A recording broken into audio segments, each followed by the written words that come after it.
and the chosen, for whom the great tribulation is shortened, from the Islamic end-time confederacy, learn the parable of the fig tree. Isaiah chapter 5, my beloved had a vineyard, and the vineyard is the fig tree is symbolic of the nation of Israel. When its branch is tender and begins to put forth leaves, you know that summer fruit is near. So the fig tree is symbolic, or is a symbol of national Israel, both houses. Now don't miss this, because many of you missed it even when I read it. When it starts sprouting leaves, when did Israel as a nation in the land of Israel begin to sprout leaves? May 14, 1948. When the nation of Israel begins to sprout leaves, it says, notice, Islam will also sprout. Didn't he just tell us in verses 24, 25, 26, hey, there's a desert philosophy, don't go there. Don't listen to it. Don't receive it. Don't receive the message coming out of this desert philosophy. Mecca is in Saudi Arabia, the Arabian desert. Don't receive it. Because their truth goes from these hidden chambers on the Temple Mount that I will come and destroy. But when are these things going to be? When are we going to see the Islamic attack on Yerushalayim manifest fully? Well, we see now our little skirmishes. These are all little skirmishes. When are we going to see the full attack upon the people of the land of Israel? When the fig tree begins to blossom. May 14th, 1948, the fig tree began for the first time in 2,000 years sprouting forth leaves. When we see the leaves, we know the figs are right behind.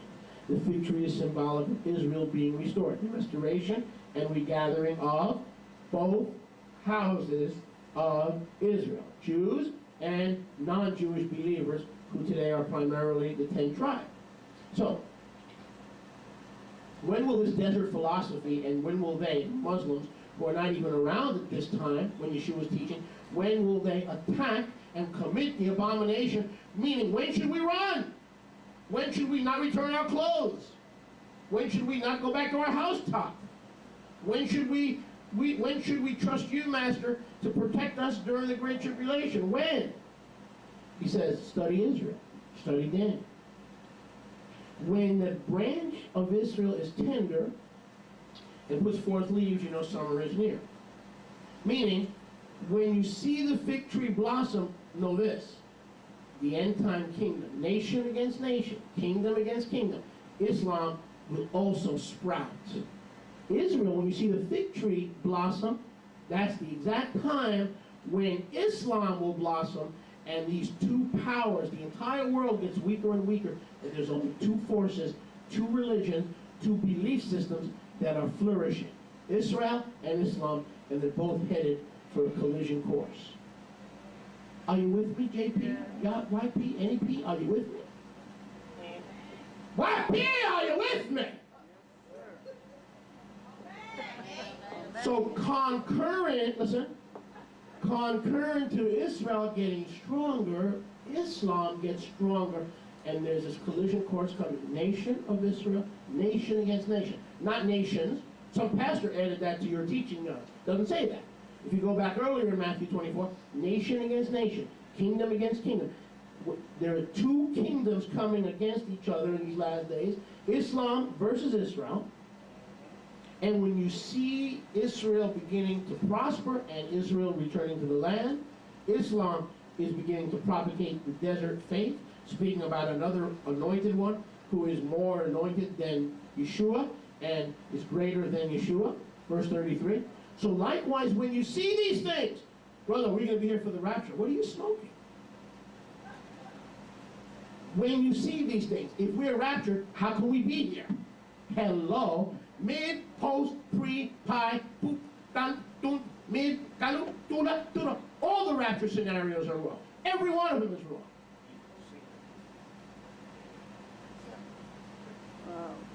When you read, when you see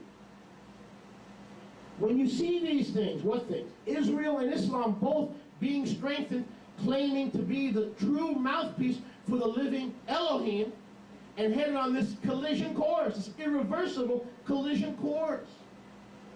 when you see this titanic conflict between Israel's two houses, the elect and the chosen, and Islam, know that my coming is near. Yes. Even what? At the door. So you know the greatest sign of his coming, other than cosmic disturbance, is the rebirth of radical Islam and the rebirth of what? The restoration and regathering of both houses of Israel. And we have the whole world saying it's all the same thing. Islam is just another name for just another faith. Allah is just another name for Yahweh. It's all different as long as you're a good person. They're all the same thing. It's all the same faith. The Quran is just another revelation. It's just another manifestation of God and all this stuff. Okay, so by doing that, most of the world is missing one of the great signs of his coming. We know, John Hagee knows, Ken Copeland knows,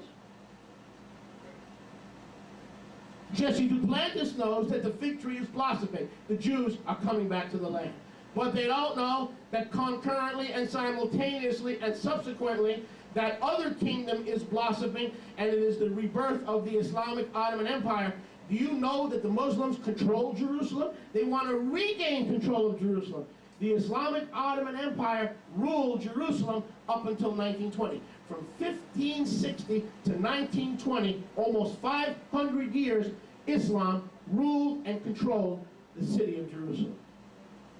And it talks about the end-time beast being revived. There was a mortal wound in his head, meaning everybody thought Muslims would no longer be an empire or a great world global kingdom. And this wound is healed, and this wound is being revived. And so he says, when you see the fig tree blossom, you understand that desert philosophy is also blossoming. Wow. Yes.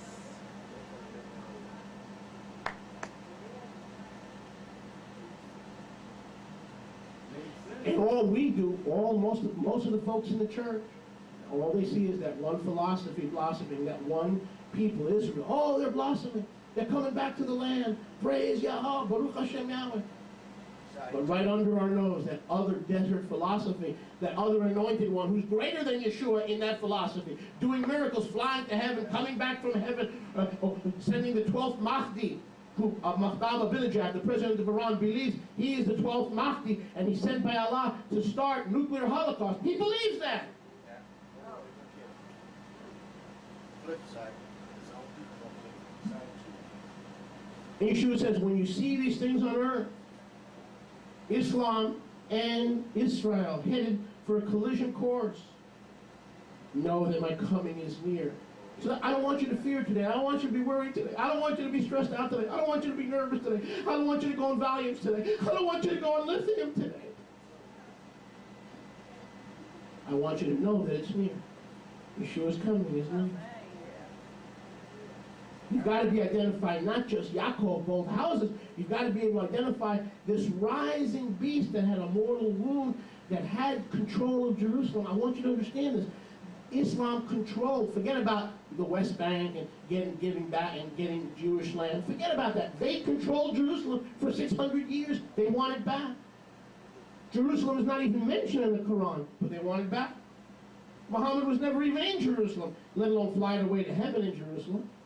He was never even there. His Jerusalem was the desert. And I don't want to say what he did in the desert because it would get me in trouble in Pakistan.